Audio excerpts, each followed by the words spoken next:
Electrocast. Hold on to your butt. Come on, sucker. Let's get it on. Oh, you want to fight? You want to fight? I do not entertain hypotheticals. The world as it is vexing enough. You don't know anybody named Iris? I don't know nobody named Iris. Can I have a piece of toast? I don't give a damn what you think you are entitled to. We are changing the course of history as we see it. That is what Western demands. How could you do this to me? Really, I want to know. Why did you do that? What you feel only matters to you. Step back for 1 minute and look at the big picture. And that's all? No, not for the real fire. We offer you a bond, a family that very few can understand. Help me. Help you. And don't do drugs. Or Whatever Movies with Wesley and Iris. What up, and welcome to Or Whatever Movies. I am your co-host, Iris, and I am here with my older brother, Wesley. And today, we are talking Amazon original movie, One Night in Miami, ... Like in poetry, you put ... That was good. I thought that Eli Goree's Cassius Clay was great. Pretty darn solid. I didn't think at first that any of these guys much looked like their real counterparts, but just consistently, his voice really sold me. And the eyebrows. So these are your boys, dude. You introduced me to Malcolm X's biography by Alex Haley, and we grew up listening to Sam Cooke, and you took a special liking to his music in your formative years. Best soul singer ever. And then Muhammad Ali. I mean, you're all about When We Were Kings, and also introduced me and this podcast to that film. So these are like, I mean, maybe aside from Jim Brown, these are your boys. So I'm a little bit going to be leaning on you in this review. My impression of these men are just that. They're impressions. But this is the first time I've ever seen Sam Cooke, for example, on film. This is the first time I've ever seen that person, that character, hold a guitar. First time I've seen Malcolm X. I mean, he's been depicted many times, but in this sort of intimate setting. So it's hard to really know if this one is more accurate than others. Like, for example, I don't know how it went with Ali and it seems unlikely that Liston would concede pretty early on, where they were both sweaty, barely sweaty, and certainly no one was hurt. Ali came away from his championship bout to hang out in the hotel room with these other three, sort of pillars of the civil rights movement, and didn't have a scratch on him. As he later said himself, "I don't have a scratch on me." And he was looking pretty good for someone who just went through a title bout. No, so I have to clarify. When we met Muhammad Ali, he had just become the champion. And then through the course of the movie, he had another bout. And was that the bout which preceded the One Night in Miami? Because the timeline was strange. They were celebrating, in the worst after party ever, I might add, his title win in the Sonny Liston fight. But the first fight that we saw, where we were introduced to Muhammad Ali or Cassius Clay for the purposes of this movie, when he got knocked out, I wasn't sure exactly what was happening. It didn't look particularly grand and sweeping. It was seemingly devoid of score. Afterwards, we got that clunky light jazz, terrible, it seemed like a temp cue that really bugged me. But for a grand boxing spectacle, I felt like there was nobody present. It felt like a set. It didn't feel expansive or heroic. I mean, he was fighting in the something dome or Madison Square Garden or something, and it felt really small in scale. And obviously, based on a play, that should have been no surprise. And so I didn't know that it was based on a play. And then you get into the hotel room, and they've got the four walls, and that's the extent of their set, of their stage. And I was like, I get it now. This is why it feels that way. But Regina King, the director, she went out of her way to try to make it expansive. All from championship bouts to, exteriors and liquor store runs. But wouldn't you say this movie still suffers, that it's not fully utilizing the cinematic format? 100%. And it did feel very small. And frankly, I wasn't having a lot of fun up top. When they got into the hotel, the blocking felt so staged and phony. It almost would have been better if we sat these four guys down around a table, which they later did, and really try and milk any suspense or drama that comes from their conflict. But with them kind of moving around the hotel, the Hampton... The Fontainebleau? No, that was the fancy hotel where Sam Cooke... Yeah, the one where Malcolm X, who wasn't about putting on airs, right, which was a segregated hotel, I guess. The Fontainebleau was. Yeah.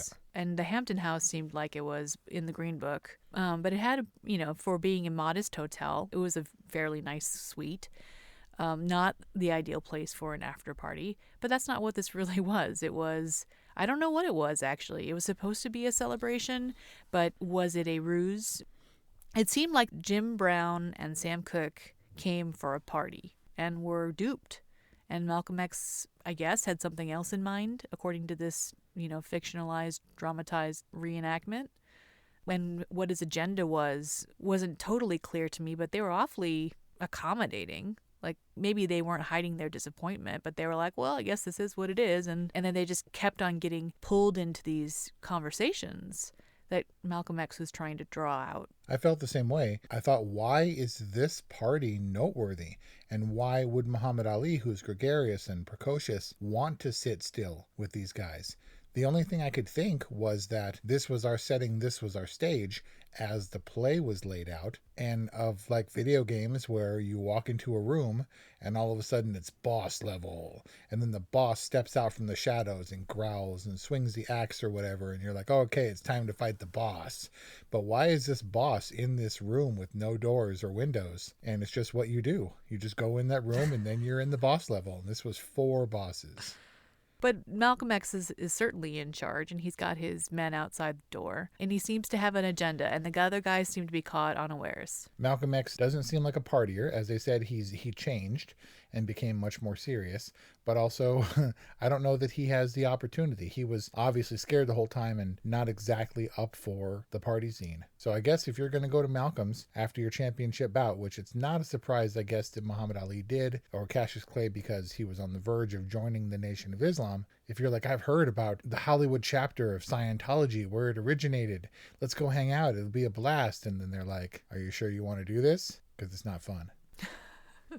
The only thing I was doing there, I was not comparing the Muslim religion to that of Scientology, only to suggest that the Scientology has a very notable presence in Hollywood, but that compound is all quiet and they all wear muted gray and it's all really boring from what I can tell. I get it. You were trying to say that Tom Cruise throws a really boring party. It started off as a boring movie, don't you think? I worked in a building across the street from the Scientology building. The Celebrity Center is what they call it, right? Yes. I watched from my across the street window for like an hour, on and off, these gray-blue uniformed people coming in and out of the Celebrity Center with wheelbarrows full of giant gray-blue trash bags. Uh-oh. Like they were getting rid of some serious dirt. Oh, they were shuttling it out of there. I thought maybe they're filling up their gray-blue ball pit for fun times in the center. They were coming out, and then the wheelbarrows were coming back in empty. I don't know, man. Maybe Tuesday is trash day, and they dispose of it under the cover of secrecy. In matching uniform gray-blue trash bags. Was it the same people? Because when I delivered groceries, 2 people came out and greeted me very somberly. They did not open the gate. They only opened the gate enough to receive the groceries, which they then took by the armful into the compound, presumably on the other side of the campus, set them down in a kitchen somewhere, and then came back to retrieve more. So I stood outside the gate safeguarding their groceries while they took them back a couple bags at a time over like a 10-minute period. Oh, really? You were just sitting there waiting for them to come back for another load? Well, typically I would bring it to a person's door and upon request take the groceries inside when I was working as a grocery delivery person. But, we're in the middle of Hollywood Boulevard or wherever it is, and all their groceries, I loaded them to the gate and they wouldn't let me bring them any farther, and they would only take them in a little bit at a time, so I was standing outside with the rest of them. And then they didn't tip me.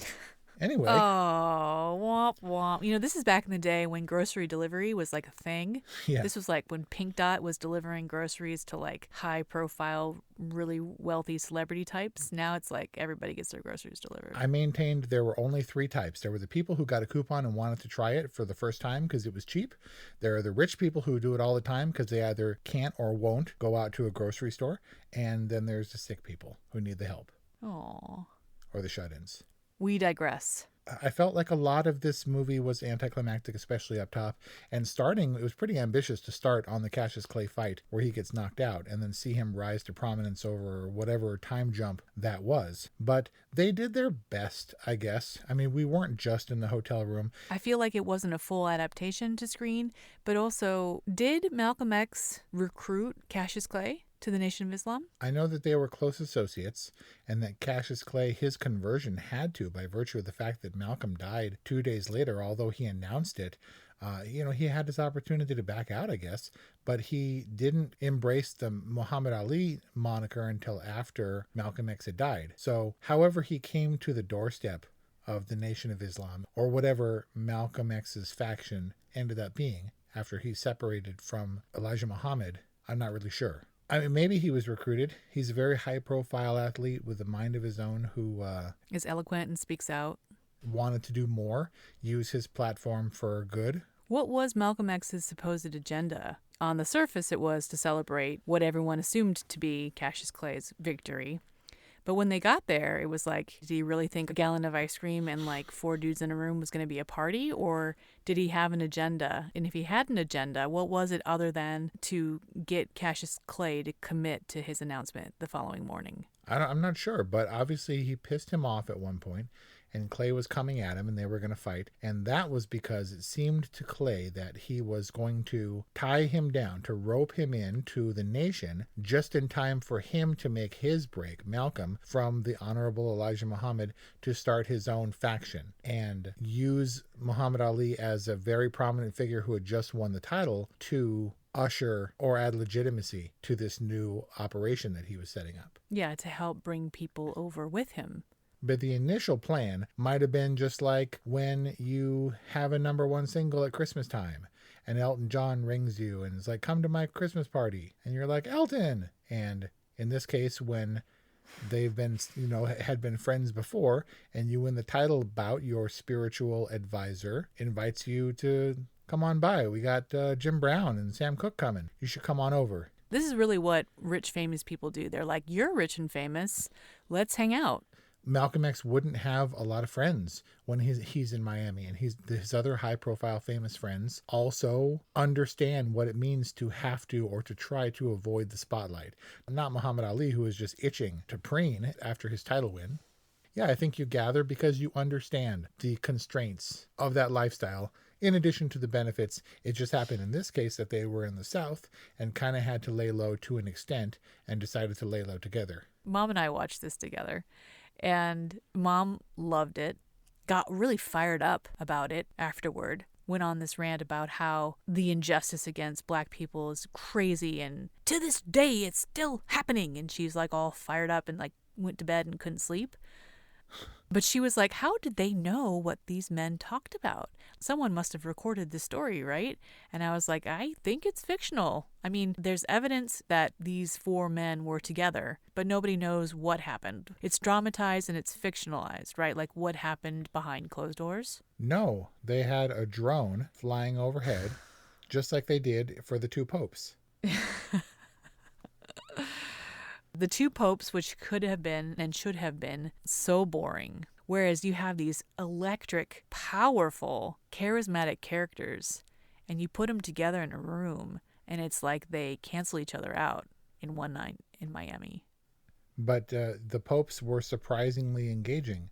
Whereas this, I felt like they always kept me at arm's length. Malcolm X is, people criticized him for being militant. These guys joke about him being militant and his affected speech and stuff like that. But like, he's not a happy person in this film. Well, not that he should be, but he's upset. He's pushing people around, telling people what to do. Like, they were simply crushed by Malcolm X's negative energy. Well, I think that each in turn got their ability to demonstrate their displeasure with not only the situation, but their discontent.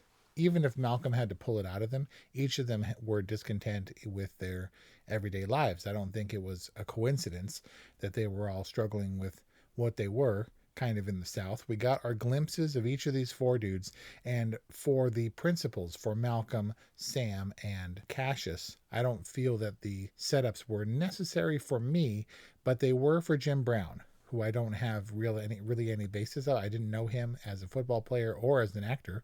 The glimpses that we got showed how, yes, they are wealthy and they have everything, and people are delighted and shocked at the just to see them on the street, on their doorstep, or at the liquor store, or whatever. And, you know, proud that I come from the same town, you know, that you do, and I'll always be proud of that fact, but you can't come in my house, N-word.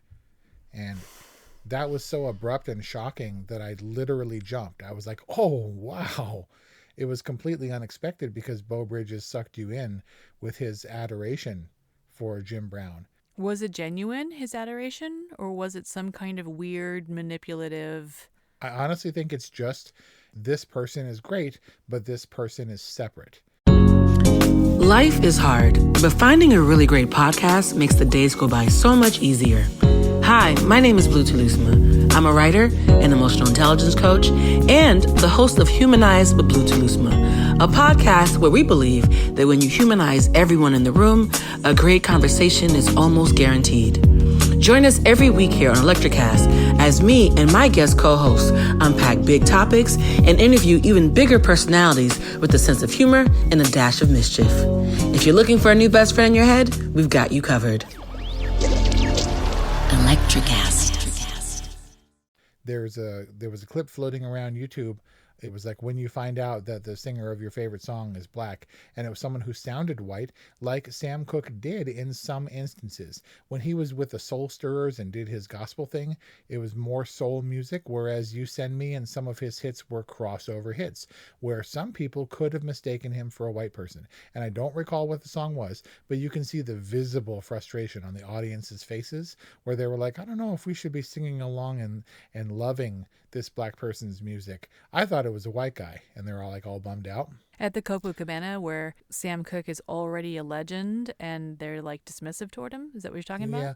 Well, I think they didn't like him, and that was juxtaposed with the scene in Cleveland or wherever he had the performance where he won the crowd over by sheer personality and presence. You're talking about in the flashback when Malcolm X first saw Sam Cooke perform live? Yes. That was in Chicago. So I think that they are tremendously successful and admired to a point, but it doesn't matter. No matter how great you are, no matter how famous, no matter how many yards you run, it's just accept, like, who would think, you know that black people can't come in the house? That's ridiculous. Which is in and of itself the most ironic, the most ridiculous thing. It was completely shocking.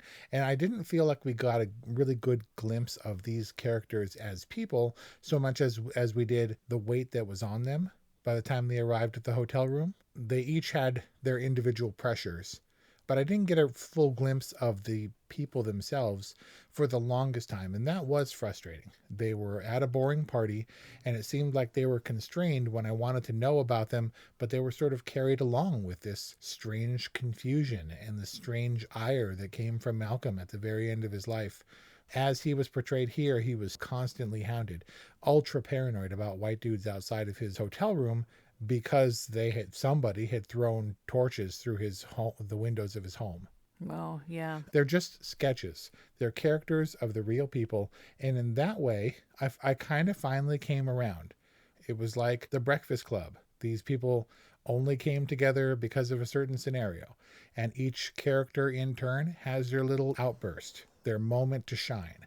Except for Jim Brown, who was kind of like, oh, okay, let's keep it together, fellas. But Sam Cooke had his outburst. Muhammad Ali, had his moment. And certainly Malcolm was kind of presiding over the show and steering the conversation a lot of the time. But it got better.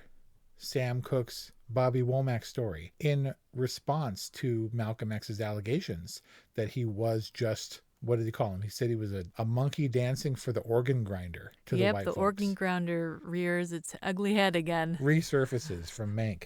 We still don't know what that means.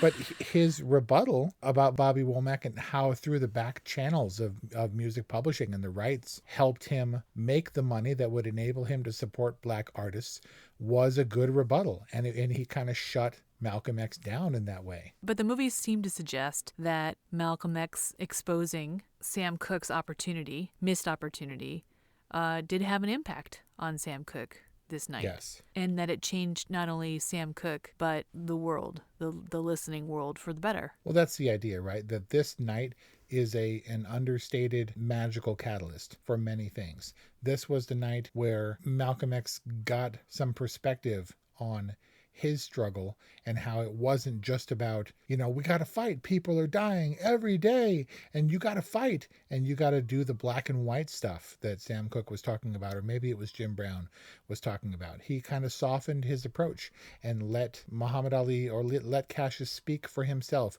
All he wanted was Malcolm by his side. Sam Cooke decided to finally step up and write the civil rights anthem that he knew he had in him. Jim Brown is like, I don't care what you're saying. I'm going to pursue my thing because this is my truth.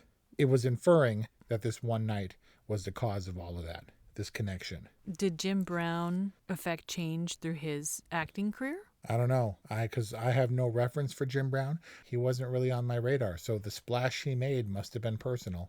I knew him by name only. Well, acting's easier on the knees. So either way, it seems like he was better off.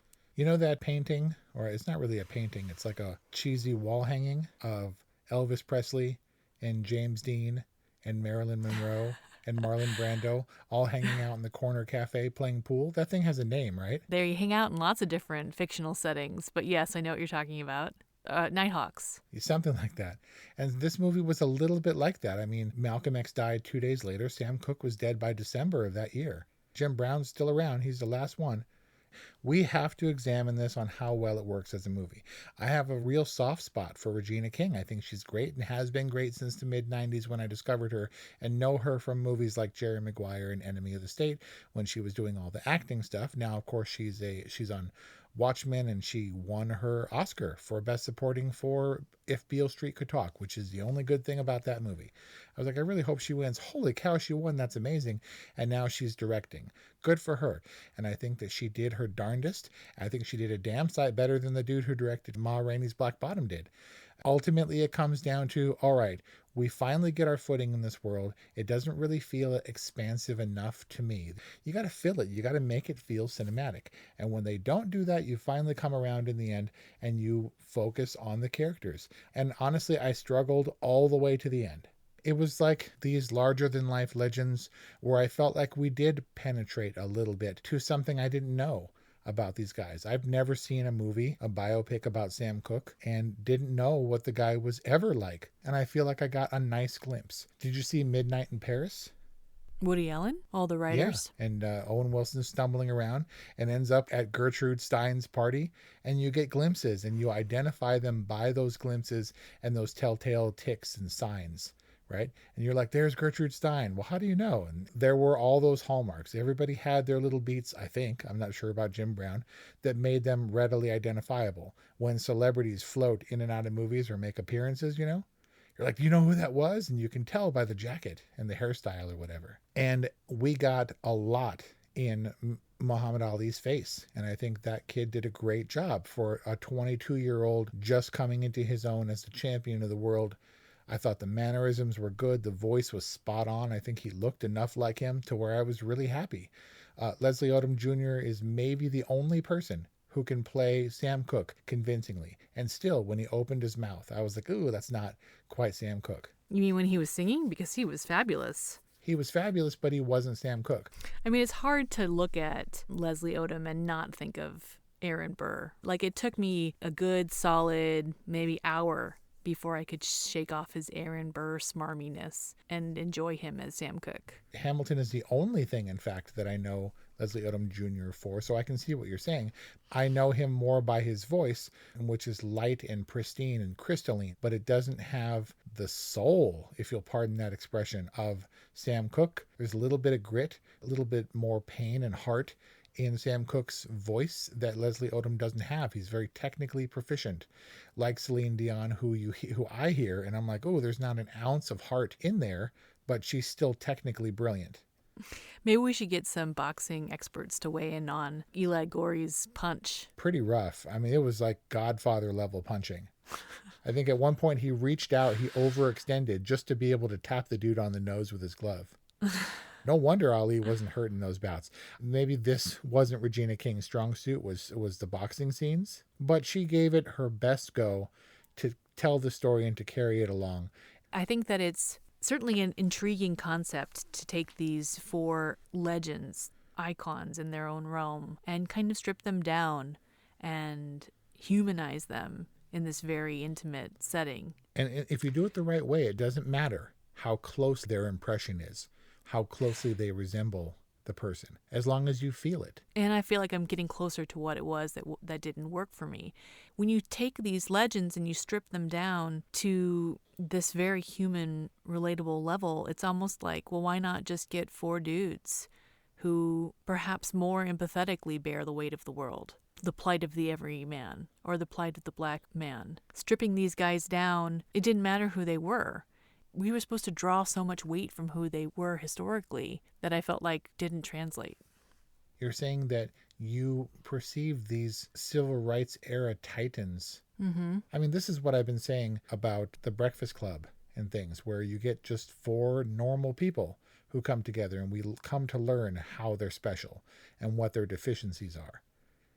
But in order for us to care, and there are lots of movies like that, but in order for us to care, the personas weigh heavily. The construct is interesting because it suggests that, these moments are special and they're fleeting and they are ephemeral. And then you can trace back to how something that happens or a change that they affect can be traced back to this moment in time where they touched each other's lives. For all intents and purposes, once you close the door in the hotel room, we don't know what they said or what they did. And in that way, they are just everymen. So there are 3 levels, I feel. There's historical context. You're in the South in the 60s, and segregation is on the verge of breaking down, and the times are changing, right? And then you have these 4 figures who everybody knows, so we want to make them look and talk and act just like them. And then there is just the human connection that we don't have a basis for, that we either accept or don't. And I feel like I accepted the first one just fine. Okay, I get it. We're in the 60s in the South. The cars are right. The clothes are right. With the caricatures, they look enough like them. And our friend sounded an awful lot like Muhammad Ali, so let's go with that. And then on the human level that it doesn't seem like connected you to this picture, I felt I got an accurate portrait of what at least the writer had set out to do, which was show glimpses that we hadn't seen before, attached to celebrities that I admire. The writer, none other than Kemp Powers, who has the, quote, rare distinction of being the writer of 2 films released on December 25th, 2020, one being Soul and the other being One Night in Miami. Maybe Kemp Powers is just your guy. Like I said, I struggled all the way to the end. I definitely think this is an all right movie, and I was touched, and I was a little bit choked up, but I loved A Change Is Gonna Come and all the Sam Cooke's music before Leslie Odom Jr. ever opened his mouth. And I was able to get past that it doesn't sound exactly like him, that these guys aren't the real people, and maybe this is not how this night in Miami actually took place, but it was enough that I was won over. I was strangely and surprisingly touched. And so I have to credit the acting more than anything with what sold this movie for me. I'm going to give it an official all right and kind of on the higher end. Kingsley Ben-Adir, a British guy who played Malcolm X, and I think did a really, really good job, because Malcolm X is one of the 3 most prominent finger characters in cinema history. If you don't got the finger, you don't got Malcolm X. There are only 3 people who are known for the finger, and one is Malcolm X, and the other is Leonardo DiCaprio. And who's the third one? Thinking. E.T. Listen, I can get behind the acting, and props to our 4 main characters, and big credit to our director, Regina King, who I'm sure had a lot to do with it. First feature. To tweaking those performances, but to me it didn't feel significant. And when I look at the movie poster and I see that the historical figures are getting bigger billing than the actors themselves, I'm getting the feeling that they're being used to misconstrue or rewrite history. And in execution, it was literally boring. So I think that's a boring from me for One Night in Miami. And there you got it. That's our review on One Night in Miami, Amazon original film available on Amazon Prime. Let us know what you think about this film. A little bit polarizing for us. 818-835-0473 is our hotline. Leave us a voicemail. Let us know what you think. orwhatevermovies@gmail.com, @orwhatevermovies on Instagram. Please subscribe to our podcast. Please support us on Patreon. Thank you for listening. We hope you enjoyed this review on One Night in Miami, and we'll see you next time. Have you ever wondered what actually happens in Congress every day? Stay informed on Capitol Hill's daily happenings with a concise, factual summary of the Senate and House of Representatives' activities from the previous session, free from bias, on the Congressional Record Daily Digest podcast. Subscribe on your favorite podcast platform and discover the process from the heart of U.S. politics. The Congressional Record Daily Digest, an Electricast production. Electricast. If you're a working professional wondering what's next for your career, you've come to the right place. Whether you're looking for a promotion, growth, or a potential career transition, look no further. With over 30 years working in a variety of industries, I share my insider knowledge with those ready to get ahead on Career Advancement with Craig Ansell. Tune in to get your strategies for success.